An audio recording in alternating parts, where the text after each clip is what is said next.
Supreme court نے اپنے فیصلے میں لکھا ہے کہ عام تاثر یہ ہے کہ یہ قانون سیاسی انجینئرنگ کے لیے استعمال ہوتا ہے، نیب وفاداریاں تبدیل کرانے، سیاسی جماعتوں کو توڑنے، مخالفین کا بازو مروڑنے اور انہیں سبق سکھانے کے لیے استعمال ہوا۔ احتساب یک طرفہ نظر آ رہا ہے، ایک طرف تو لوگوں کو برسوں مہینوں جیل میں سڑا دیا جاتا ہے تو دوسری طرف بڑے بڑے مالی الزامات پر بھی کچھ نہیں کیا جاتا۔ اس سارے معاملے پر میں آج بات کروں گی۔ مجھے جوائن کیا ہے پاکستان پیپلز پارٹی کے سینئر رہنما قانون دان بیرسٹر اعتزاز احسن صاحب نے۔ السلام علیکم، بہت بہت شکریہ، تھینک یو ویری مچ سر، آپ نے ٹائم دیا اعتزاز صاحب۔ سب سے پہلا اور امپورٹنٹ ڈسکشن جو کل سے ہو رہی ہے اعتزاز صاحب وہ یہ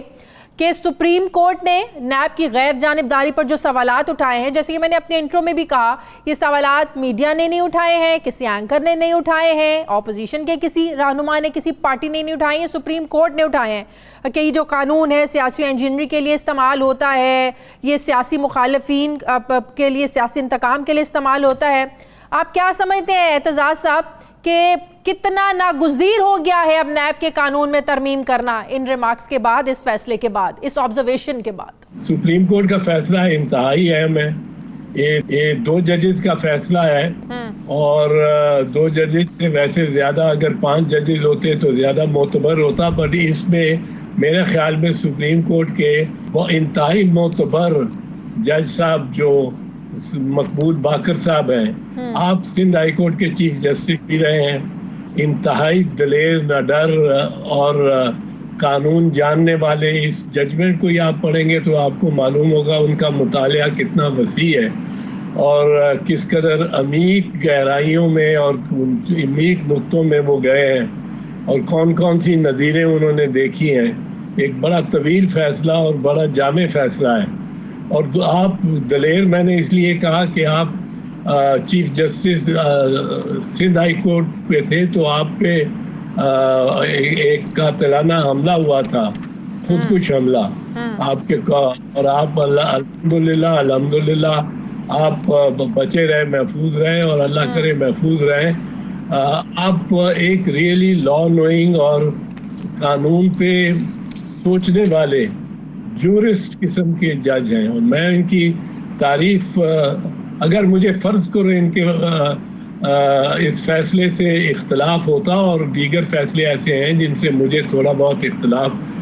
کیا زیادہ اختلاف بھی ہو سکتا ہے، لیکن ان کی اپنی نالج آف لا اور محنت اور ان کے مطالعے سے کوئی انکار نہیں کر سکتا اور ان کی نیک نیتی سے کوئی انکار نہیں کر سکتا۔ دراصل جسٹس جاوید اقبال صاحب بالخصوص جب سے چیئرمین بنے ہیں، جو کہ خود سپریم کورٹ کے سینئر پیونی جج رہ چکے ہیں اور ریٹائر ایز دی سینئر جج آف دی سپریم کورٹ ہوئے تھے، چیف جسٹس کے بعد جو سینئر جج ہوتا ہے، اور اس کے بعد انہوں نے ملازمت لے لی یہ چیئرمین نیب کی، جو سپریم کورٹ کی ججی سے بہت نیچے کی ملازمت ہے، جو ان کو لینی ویسے نہیں چاہیے تھی میری رائے میں، انہوں نے لے لی۔ پھر انہوں نے بہت کارکردگی دکھانے کی کوشش کرتے رہے ہیں، پریس نوٹس اردو میں جاری کر کے، اور ان پریس نوٹس میں آج اس کی انکوائری کھول دی، آج اس کی انکوائری کھول دی۔ انکوائریاں انہوں نے میرا خیال ہے کوئی 150 کھولی ہیں اور فیصلہ ایک میں بھی فیصلہ نہیں لیا سوائے ان کی ریفرنس کے رد کیے جانے پہ۔ تو آج تو حکومت نے خود کہہ دیا ہے اعتزاز صاحب کہ پروسیکیوشن کی ناکامی کو، بھائی آپ لوگ یہ نہ سمجھیں کہ اگر پروسیکیوشن ناکام ہوگی، نیب کی پروسیکیوشن کمزور تھی تو آپ فرشتہ ہو گئے ہیں۔ تو آپ دیکھیں 90% ہائی پروفائل کیسز میں ملزمان کی ضمانت کو دیکھ لیں تو آپ کو لگتا ہے کہ یہ پروسیکیوشن ہی کمزور ہے، کیسز کمزور بنائے جاتے ہیں جس کی وجہ سے ملزمان ضمانتیں لینے میں کامیاب ہو جاتے ہیں، بھلے ہی ان کے پاس ثبوت ہو، نیب کے پاس وہ بڑے بڑے ڈاکومنٹس کی بات کرتے ہیں، 100% ثبوتوں کی بات کرتے ہیں، 8 مہینے جیلوں میں رکھتے ہیں، لیکن آپ آخر پھر کیا وجہ ہے کہ اتنے ثبوت ہونے کے باوجود بھی اگر آج کچھ ثابت نہیں کر پاتے تو یہ تو آپ لوگوں کی ناکامی ہے؟ کیا یہ اس ادارے کی ناکامی ہے پھر؟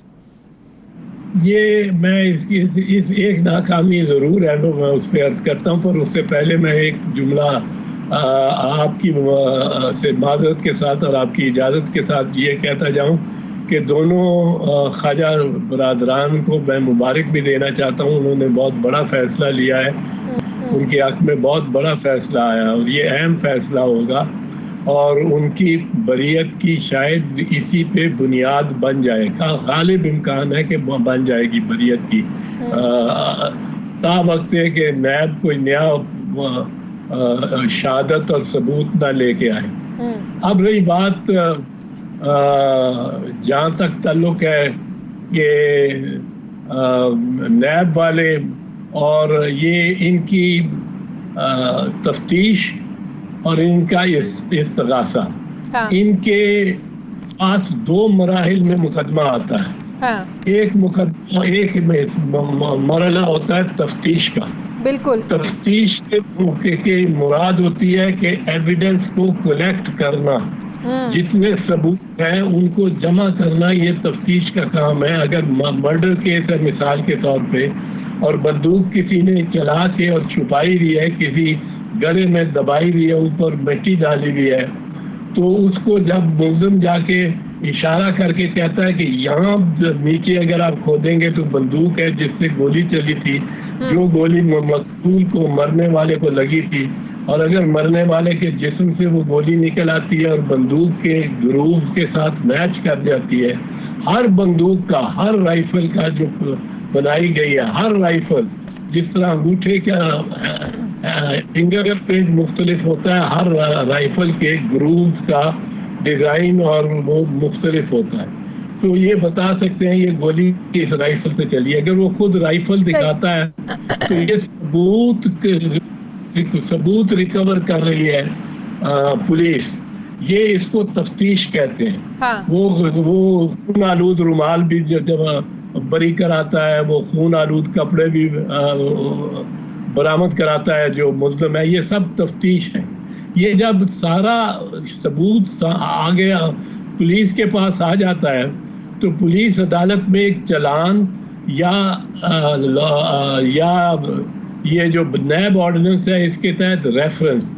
اس کو ریفرنس کہتے ہیں ورنہ چلان کہتے ہیں, چلان پیش کرتی ہے عدالت میں. اب ایک نیا مرحلہ آتا ہے